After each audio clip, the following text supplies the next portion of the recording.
Correct me if I'm wrong.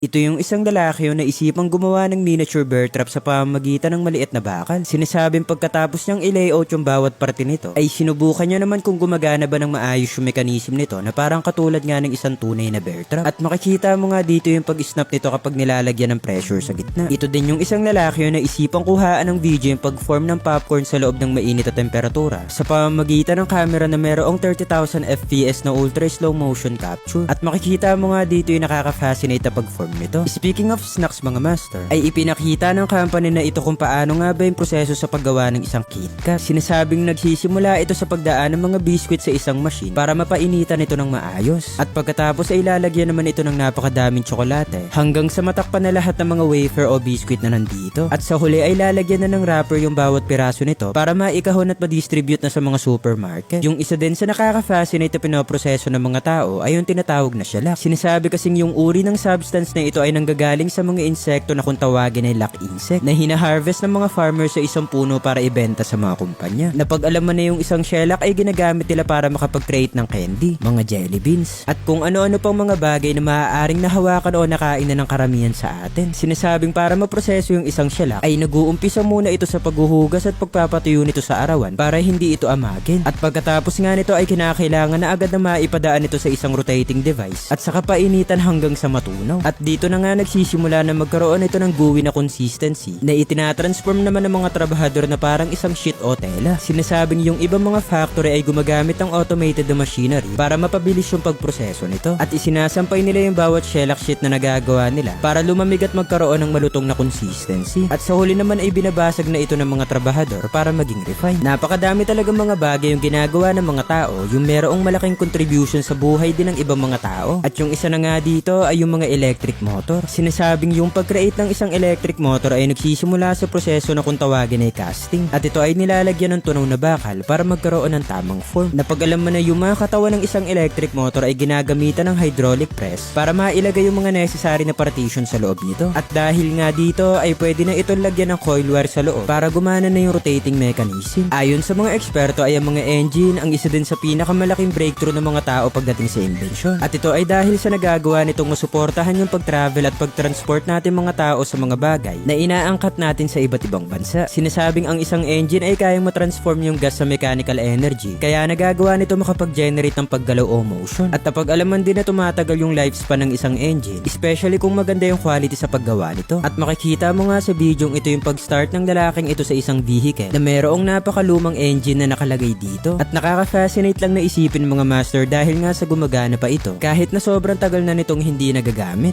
Pwede kang kumita ng totoong pera dito sa A-Panalo. Nag-o-offer sila dito ng multiple games kaya makakapili ka kung ano yung gusto mong laruin. Para makapaglaro ka dito sa A-Panalo ay kailangan mo lang na i-click yung link na sanad ko sa comment section sa baba. Pagkatapos mo makapunta dito ay kailangan mo lang na mag-register ng account. Ilagay mo lang ang mga necessary data dito sa input field kagaya na lang nitong email at password. At kapag tapos ka na makapag-register dito ay pwede ka dito mag-spin ng wheel para kumita ng libreng 200 pesos araw-araw. Para naman makapag-cash in ka ng pera mo dito ay kailangan mo lang na pindutin itong button na makikita sa top right corner. I-bind mo lang dito yung GCash account mo at naka-all set ka na. Yung isa sa mga laro na pwede mong subukan dito ay itong Mines. Piliin mo lang yung mga blue box na merong question mark na nandito para malaman mo kung nanalo ka. At kung sakaling ang kumita ka na sa website na ito, ay kailangan mo lang na pindutin ulit itong button na nasa taas at piliin itong withdraw para makapag-cash out. Sobrang convenient itong website na itong mga master dahil hindi mo na kailangan lumabas para makapaglaro ng mga casino games. Nag-trending din ito sa mga iba't ibang social media platforms kaya masasabi din nating lihiti mo ito. At kung sakali din makakapag-invite ka ng 2 to 3 players na willing mag-deposit ng pera dito sa A-Panalo, ay paniguradong kikita ka ulit ng 200 pesos. Kaya ano pang inaantay nyo mga master? Laro na tayo sa A-Panalo para magkapera. Link is in the comment section below. Visit now.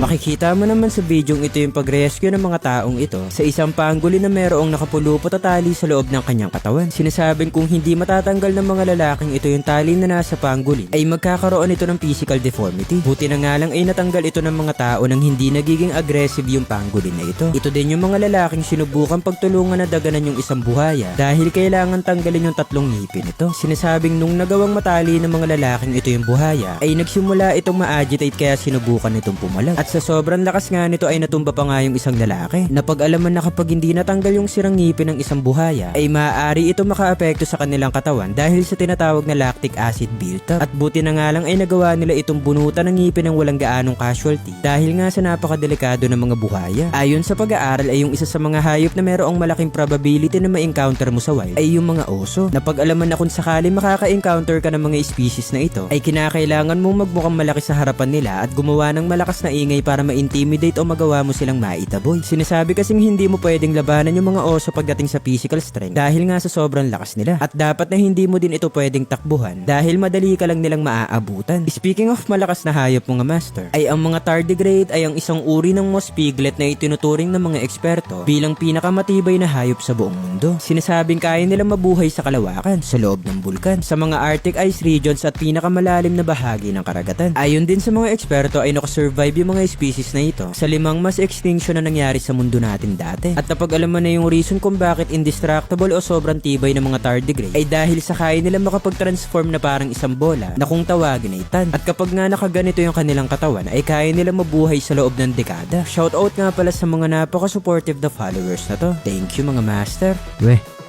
Follow me guys for more content like this.